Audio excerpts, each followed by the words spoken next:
So I think the biggest goal since we conceptualized the ADDORE Core was to be authentic partners to the Down syndrome community who's actually providing um, resources that the Down syndrome community wants and not just what we think they want. And so that's our primary goal. While recruitment is what we're sort of the metric we're measured by, most importantly is those authentic partnerships. And I think one really exciting thing that's come out of this meeting is, number one, the excitement for our work on the supplement and developing the trainings for our staff to focus on the anti-racism praxis and community-based participatory research, but also the enthusiasm for really focusing in on a participant bill of rights for people with Down syndrome and best practices in clinical trials. And so we really think we can inform kind of the entire Down syndrome research community, especially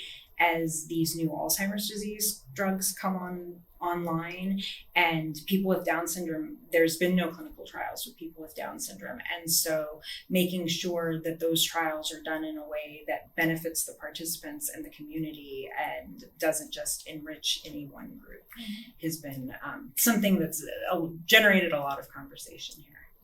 Particularly around how to recruit and engage diverse communities, right? So racial and ethnic, minoritized people, other types of social identities that are not always well represented in research is really important to make sure that the findings that we have are actually applicable and generalizable to the entire society and not just one subset.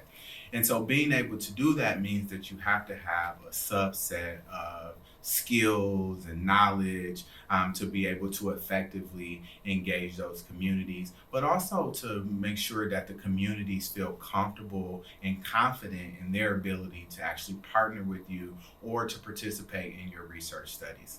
So what we've been trying to do with the curriculum is really think about all of the different factors that go into the research process.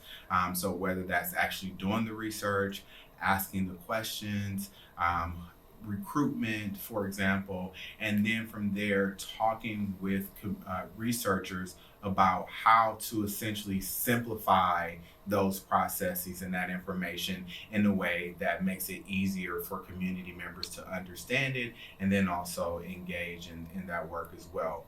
A big part of what we're really trying to do is also around advancing health equity. So we know, right, with the Down syndrome population that there are health challenges and social challenges that impact everyone who's living with Down syndrome.